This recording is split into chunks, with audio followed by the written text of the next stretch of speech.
Adventure is a theme that's always been prevalent within the Pokemon franchise. Waking up, leaving your house, going to the professor's lab to get that first starter Pokemon you'd set your eyes on months ago since that first trailer dropped. It's a start to a brand new journey, a brand new region, new Pokemon, gym leaders to beat and champions to defeat. It's the dream you, among many other main protagonists of the Pokemon games, have gone through, and a dream that feels unreachable for the hospital-ridden boy, John, that we're introduced to at the start of Twilight Wings. Imagine this, you watch your idol, the champion, battle with his Charizard on TV. The crowd roars as the heat of the battle reaches its climax, and you can't help but to be sucked in and captivated by what you're seeing in front of you. And in the back of your mind, you can't shake this feeling that could be you, that you could become a Pokemon trainer and walk the same path that even the champion once took. Your friends around you, other kids your age, are getting their first Pokemon already, preparing to set off on their own journeys as trainers, but you're left behind. His body's too weak to travel, let alone walk without losing strength. He has this grand dream of becoming the champion, but he doesn't even know if he'll make it out of the hospital. This is the type of stories Twilight Wings chooses to tell within the world of Pokemon. Pause. What the hell am I even talking about? Pokemon. It was probably your first anime before you started watching real anime, or I don't know, maybe you watched Naruto or something. It's the highest grossing franchise of all time, sitting at a comfortable $92 billion, as well as having some of the most globally recognized and beloved characters of all time. So let me ask you a question. When was the last time you watched anything related to Pokemon in anime?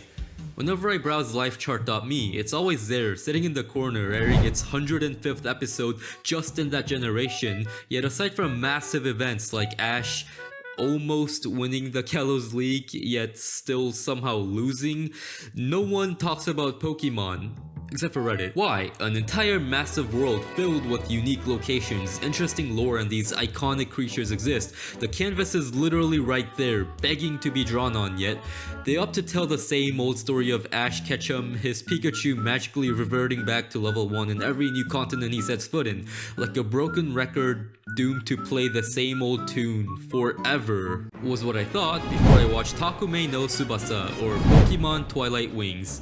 Twilight Wings is a 7-episode short animated by Studio Colorido, and despite its relatively short runtime at about 6 minutes per episode, this anime showed me everything an anime set in the world of Pokemon could be, and it's beautiful. A wide pan shot of the Galarian wilds that you see at the start of every open world game, Bravery soaring across the sky, a Gyarados popping out of the water as you're running alongside the river, little gremlin males walk around the streets at night. This isn't your generic copy and paste anime world with a Pokemon added in as an afterthought. This is a living, breathing world that was shaped and influenced by the results of humans and Pokemons having existed side by side since the beginning of time.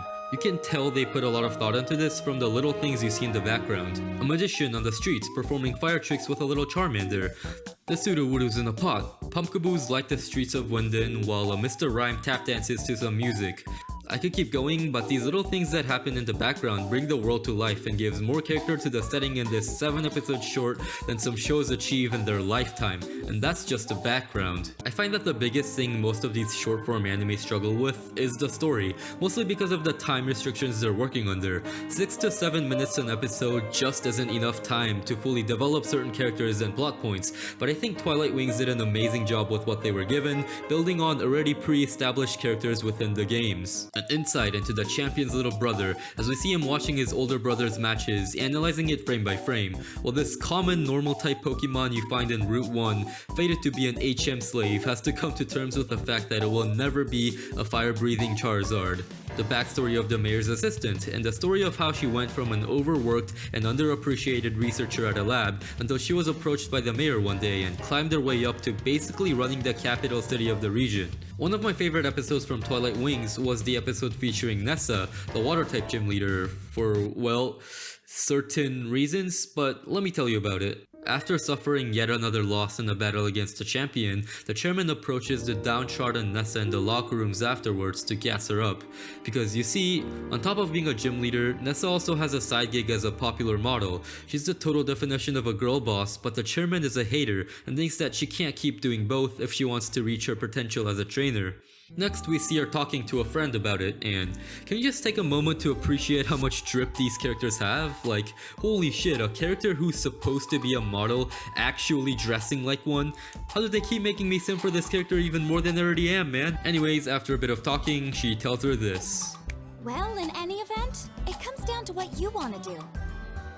Everything weighs heavily on her mind and even carries over to when she's working, as she spaces out in the middle of a shoot when she realizes something. I've been here before.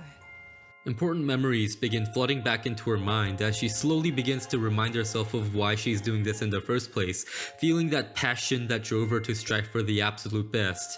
And then this happens. Nessa?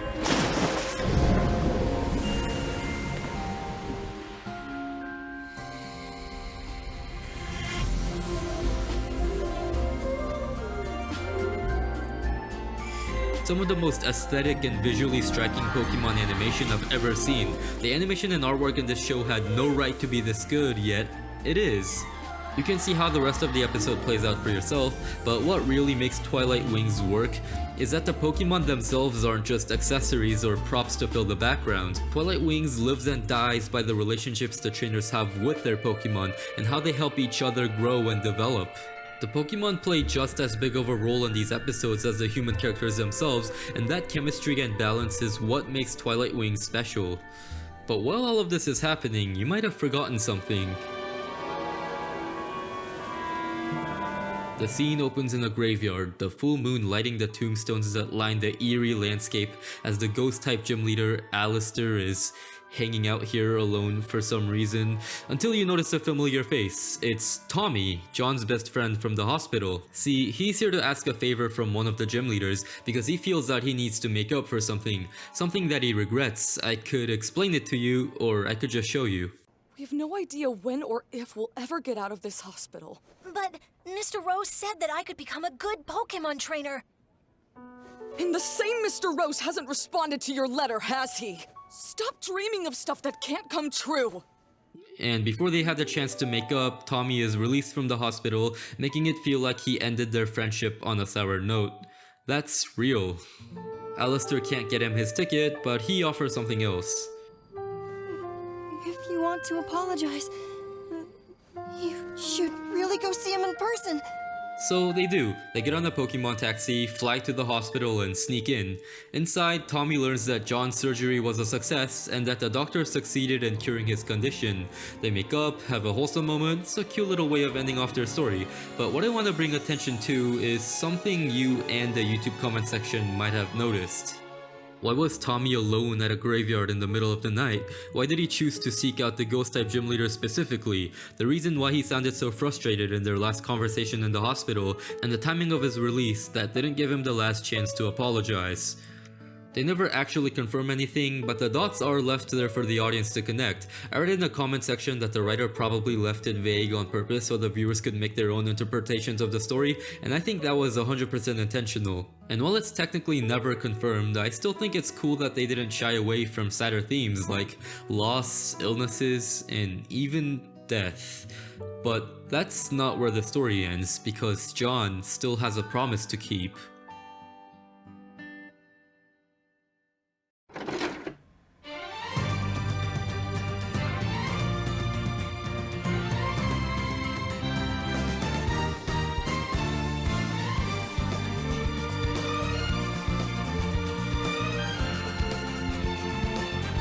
The fight scenes, while there are very few of them, look gorgeous. The Pokemon don't shoot beams of color or attack by making their arms turn white. These are references to real moves, iconic moves within the actual games themselves, all animated with impeccable detail. Just look at this. The fight between Leon and Raihan at the finale of the show has to be hands down the best animated fight Pokemon as an anime has to offer, and it had me dreaming. What if we had a full 12 episode anime that's not about Ash? Pokemon has so much potential, not just as a game, but as a storytelling medium. Twilight Wings is exciting, The animation and art style are gorgeous, and the world of Pokemon has never felt more alive and full of character before. The story is surprisingly well packaged for a 7-episode short, taking you from unexpected emotional moments to wonder, discovery, and a sense of adventure, and the fights are packed with action while retaining all of that good old Pokemon charm. You could easily kill this in one sitting, and it's free on YouTube, so if you have an hour to kill or you're in the mood to watch a show with some pretty visuals and a nice little story, give Twilight Wings a try. Subscribe is also free, so you should do that too, and give the video a like, that really helps me out. Or don't, you already gave me the watch time. Get the hell out of here.